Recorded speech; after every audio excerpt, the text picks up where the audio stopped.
नमस्कार दर्शक बंधु आपणकर जदि तुला राशि होइथाए तेबे एही भिडियोटी आपणक पई बहुत अधिक गुरुत्वपूर्ण रही सेथिपाई आपण धैर्यर सहित एही भिडियोटी को शेष पर्यंत देखंतु एवं आपणकर व्यस्त समय मध्यरु मात्र 10 मिनिट समय आपण निज पाई दियंतु एवं निज भविष्यत विषय रे जानंतु।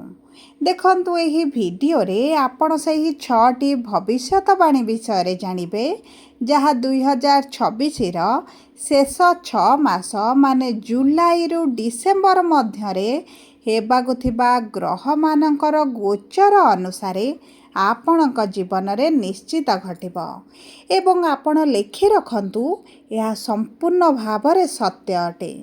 आपणक जीवन रे 2026 रो एही सबु तारीख गुड़िकरे गुरुत्वपूर्ण घटना मान निश्चित घटिबो जहाँ आपणकर भाग्य भविष्यत को परिवर्तन करिबो एवं ता सहित ग्रह मानकर गोचर जहाँ समस्त ब्रह्मांडर गोचर करुछंती से माने आम समस्तक जीवन में बड़ प्रभाव पकाइबे। किछि ग्रह मानकर गोचर राशि परिवर्तन आम मानंकु शुभाशुभ फल प्रदान करिबा पई सबुबळे प्रतिज्ञाबद्ध होइथांती एवं किछि ग्रह मानकर गोचर अशुभ फल मध्य प्रदान करिथांती। सेतिपाई एही 2026 वर्षर शेष 6 मास मध्यरे आपण देखिबे आपणक जीवन रे बड़ परिवर्तन आसिबो किंतु परिवर्तन खराब ना भल जानिबा पई आपण भिडियोटी को शेष पर्यंत देखंतु एवं शेष पर्यंत देखिले आपण निश्चित भाव रे जानिबे एही आरंभ 6 मास अपेक्षा शेष 6 मास आपणक पई वरदान सदृश रहिबा पई जाउछि। किंतु भिडियोटी को आरंभ करिबा पूर्वरु जदि आपणकर भी तुला राशि होइथाए एवं आपण भी ईश्वर को आंतरिक भक्ति एवं विश्वास करती तेबे भिडियोटी को लाइक करंतु कमेंट बॉक्स रे जय जगन्नाथ जय माँ लक्ष्मी अवश्य लिखि दियंतु। ता सहित आम सह जोगाजोग करी निजर नूतन कुंडली प्रस्तुत करि परिबे कुंडली विश्लेषण कराई परिबे किंबा आपणकर चाकरी विवाह व्यवसाय प्रेम संपर्क शिक्षा स्वास्थ्य संतान को नहीं किछि समस्या रही ताहार सहजरे एवं स्वल्प मूल्य रे समाधान करि परिबे। सेतिपाई आपण आम सह भिडियोर शेष पर्यंत जोड़ी होई रुहंतु एवं व्हाट्सएप नंबर माध्यम रे आम सह जोगाजोग करी खूब कम मूल्य रे आपणक समस्यार समाधान करंतु। एबे आसंतु कार्यक्रमटी को आग को बढ़ाइबा एवं सही 6टी भविष्यतवाणी विषय रे जानिबा जहाँ 2026 रो जुलाई अगस्त सेप्टेम्बर अक्टोबर नवेम्बर डिसेम्बर 6 मास मध्यरे आपणक जीवन रे निश्चित घटिबो किंतु आपण ध्यान देई बुझिबार अछि जे केउं क्षेत्र रे ही परिवर्तन गुड़िक आसिबो आपणकर शिक्षा ना क्यारियर ना प्रेम संपर्क ना वैवाहिक संपर्क ना आपणक स्वास्थ्य रे सेथिपाई टिके ध्यान देई देखंतु एवं बुझंतु। एबे आसंतु कार्यक्रमटी को आग को बढ़ाइबा एवं नक्षत्र अनुଯାयी जानिबा कि प्रकार परिवर्तन हेबाकु जाउछि। देखंतु एही जून मासरे गुरु उच्चस्थ होइचंती एवं आपणकर केंद्र रे गोचर करिसंती किंतु जुलाई मास 15 तारिख रु अगस्त मास 12 तारिख पर्यंत गुरु अस्त स्थिति रे विराजमान करिवे एवं शनि आपणक षष्ठ भाव रे विराजमान करी वक्री स्थिति रे रहिबे से आगामी 138 दिन पर्यंत एवं डिसेम्बर मास 5 तारिख दिन छायाग्रह राहु एवं केतु निज चलन रे परिवर्तन करिवे जे दीर्घ 18 मास परे राशि परिवर्तन करिवे। तेणु करी आसंतु विस्तृत भाव रे जानिबा आपणक जीवन रे कि प्रकार प्रभाव पड़िबो। सर्वप्रथम जानिबा चित्रा तुला राशि 14/7 तुला राशि रे व्यक्ति विशेष मानकर नक्षत्राधिपति हेउछन्ति मंगल एवं मंगल विराजमान करिसंति आपणकर अष्टम भाव रे किंतु एही जुलाई मास रे आपणक भाग्यर भाव को गोचर करेंगे। देखु यही समय मध्य आपणकर जो स्वास्थ्यगत समस्या रोचे विभिन्न प्रकार स्वास्थ्य समस्या अस्थिगत समस्या आंठू गंठी जंत्रणा होगा छोट बड़ दुर्घटना घटवा एवं ता सहित मानसिक दुश्चिंता बढ़िया सहित बीपी डायबिटीज कोलेस्ट्रोल एवं विभिन्न प्रकार नूतन रोग आपण शरीर में देखा विशेष भाव में आप चर्मजनित समस्या पीड़ित रोचंती किंतु यही भली परिस्थिति आपण बाहर को बाहर जाउछंती।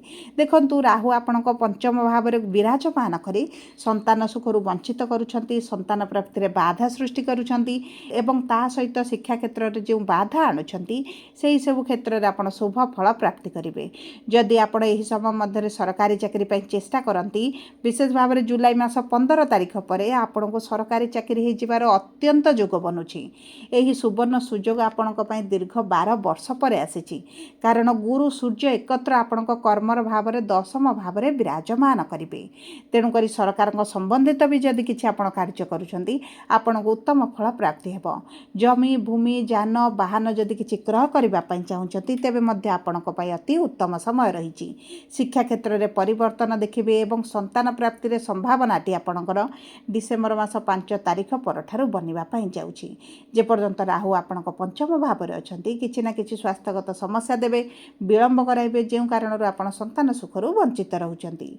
एवं आसतु जाना स्वाति तुला राशि 15/7 तुला राशि व्यक्ति विशेष मानकर राहु होउछंती नक्षत्राधिपति एवं विराजमान करछंती पंचम भाव में चतुर्थ भाव को डिसेम्बर मास 5 तारीख में गोचर करेंगे। जो समय आप जदि विदेश जावाई चाहूले कि विदेश में रही किसी कार्य करुँचे से सब क्षेत्र में आपको शुभ फल प्राप्ति हो। केतु आपणकर दशम भाव को गोचर करने क्षणी आपण कर्म क्षेत्र में परिवर्तन आसो चाकरी आप परिवर्तन करें नूतन चाकरी जदि संधान रही आपणकर पूर्ण हो विशेष भाव में जदि आपणकर ट्रांसफर किसी समस्या आसूला ताहा आपणकर हो। गुरु आपण दशम भाव में विराजमान करी उच्च मान सम्मान प्रदान करने सहित उच्चस्तरीय लोकों सहित जोगाजोग वृद्धि करेंगे एवं आपणकर किसी पुराणा कार्य पेंडिंग रही संपूर्ण करेंगे। एवं देखंतु यही समय मध्य आपड़ जदि व्यवसाय आरंभ करती आपण को उत्तम फल प्राप्ति हो। व्यवसायर स्वामी बुध आपण भाग्यर भाव को यही जुलाई मासरे वक्री स्थिति में गोचर करेंगे। तेणुक भाग्य बल आपणकर मजबूत हो। जदि आप पार्टनरशिप रे किसी कार्य करुँच वर्तमान परिस्थिति आपणकर उत्तम रही ना तेबे आपणकर यही जुलाई मास पर आपण पार्टनरशिप व्यवसाय में आपण उत्तम परिस्थिति देखिए। ता सहित देखंतु विवाह जो समस्या होउची विवाह होई पारुना आपण प्रेम संपर्क विवाह परिणत करने चाहते विभिन्न प्रकार समस्या आसूची से समस्या आपणकर दूर हो। विवाह अति प्रबल जोग बनब। एवं आसतु जाना विशाखा तुला राशि 16/7 तुला राशि व्यक्ति विशेष मानकर नक्षत्राधिपति होउछंती देवगुरु बृहस्पति एवं गुरु विराजमान करिसेंती आपणकर केंद्रर भाव रे एवं दशम भाव रे आपणकर षष्ठ भाव एवं तृतीय भावर स्वामी होउछंती देवगुरु बृहस्पति। गुरुंकर पंचम दृष्टि आपणकर कुटुंबर भाव परिवारर भाव वाणीर भाव धनर भाव उपर रहुची।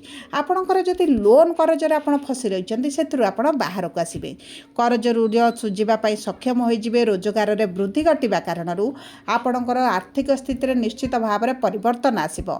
एवं सबुठारु बड़ कथा हेउची जदि आपण किछि लोन पई अप्लाई करिसंती आपणकर किछि फंडिंग चाहउचंती इन्वेस्टर चाहउचंती किंतु आपण को प्राप्त हेउ नाही लोन रे आपणकर विलंब हेउची समय गड़ी चलीछि तेबे मध्य सेही सब क्षेत्र में आपण शुभ फलाफल अगस्ट मास 12 तारीख पर देखा आरंभ करेंगे। देखो षष्ठ भाव को आपंकर ऋण रोग शत्रुर भाव बोली कहुए। तेणुक षष्ठ भाव में जेहेतु शनि विराजमान करपण लोन आनबार आपको निश्चित भाव में समस्या सृष्टि करेंगे किंतु आपणकर गुरुकर शुभ दृष्टि रहिबा कारणरू शुभ नवम दृष्टि रहिबा कारणरू आपणक लोन हो जबार संभावनाटी बहुत अधिक रही। एवं ताहा सहित जदि पुराणा स्वास्थ्यगत समस्या आपण को प्रभाव पकाउची तेबे से समस्या मध्य कमिजिब।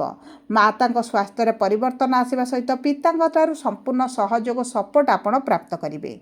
एवं जदि आपण यही समय मध्य गुप्त शत्रु द्वारा पीड़ित रही कर्म क्षेत्र में शत्रु रही आपण परिवार चतुर्पार्श्व शत्रु रही मित्र रूप में आपण सहित भल संबंध रखा सहित आपण पछपटे समस्या सृष्टि करुँच ରହିଛନ୍ତି ତେବେ ସେହି ସବୁ କ୍ଷେତ୍ରରେ ଆପଣ ଶତ୍ରୁମାନଙ୍କୁ ଚିହ୍ନଟ କରିବେ। ଏବଂ ଦେଖନ୍ତୁ ଯଦି ଆପଣଙ୍କର କିଛିଟା ପୈତୃକ ସମ୍ପତ୍ତିକୁ ନେଇ ସମସ୍ୟା ଲାଗି ରହିଛି ତେବେ ସେହି ସମସ୍ୟା ଆପଣଙ୍କର ଡିସେମ୍ବର ମାସ 12 ତାରିଖ ପରଠାରୁ ନିଶ୍ଚିତ ଭାବରେ ସମାଧାନର ଆଡ଼କୁ ଗତି କରିବ। ଏବଂ ତା ସହିତ ଯଦି ଆପଣଙ୍କ କର୍ମକ୍ଷେତ୍ରରେ କିଛିଟା ଆଲିଗେସନ୍ ଲିଟିଗେସନ୍ କିମ୍ବା ପୁଲିସ କୋର୍ଟ କଚେରୀ କେସ୍ରେ ଫସିଛନ୍ତି ସେଥିରୁ ଆପଣ ବାହାରକୁ ବାହାରିବେ। ପାରିବାରିକ ସ୍ଥିତି ଭଲ ରହିବା ସହିତ ପରିବାର ମଧ୍ୟରେ ଯେଉଁ ସମସ୍ୟା ଗଣ୍ଡଗୋଳ ମନମାଳିନ ମତଭେଦ ରହିଛି ତାହା ଆପଣଙ୍କର ଧୀରେ ଧୀରେ ଦୂର ହେବା ଆରମ୍ଭ ହେବ। କାରଣ କେନ୍ଦ୍ରର ଭାବରେ ଦଶମ ଭାବରେ ଗୁରୁ ଉଚ୍ଚସ୍ଥ ସ୍ଥିତିରେ ରହିଛନ୍ତି। ଆପଣଙ୍କ ସୁଖ ସୁବିଧାର ଭାବକୁ ସପ୍ତମ ଦୃଷ୍ଟି ଦେଉଥିବାରୁ ନିଶ୍ଚିତ ଭାବରେ ସୁଖ ସୁବିଧାରେ ବୃଦ୍ଧି ଘଟିବ। ଏବେ ଆସନ୍ତୁ ଜାଣିବା କ'ଣ ରହିଛି ଆପଣଙ୍କ ପାଇଁ ପ୍ରତିକାର। ଦେଖନ୍ତୁ ଆପଣ ପ୍ରତ୍ୟେକ ଦିନ ହନୁମାନ ଚାଳିଶା ପାଠ କରନ୍ତୁ, କୁକୁରମାନଙ୍କୁ କିଛିଟା ଖାଇବା ପାଇଁ ଦିଅନ୍ତୁ, ଚେଷ୍ଟା କରନ୍ତୁ ପ୍ରତ୍ୟେକ ଦିନ ଗୁରୁଙ୍କର ବୀଜ ମନ୍ତ୍ର 108 ଥର ପାଠ କରିବା ପାଇଁ। ତ ଶନିବାର ଦିନ ଶନି ମନ୍ଦିରରେ ସୋରିଷ ତେଲର ଦୀପ ଜାଳିବା ସହିତ ଆପଣ ଚେଷ୍ଟା କରନ୍ତୁ ଗରିବ ଲୋକମାନଙ୍କୁ କିଛିଟା କଳା ରଙ୍ଗର ଜିନିଷ ଦାନ କରିବା ପାଇଁ। ଏହା ଆପଣଙ୍କର ଭାଗ୍ୟକୁ ବଳବାନ କରାଇବ।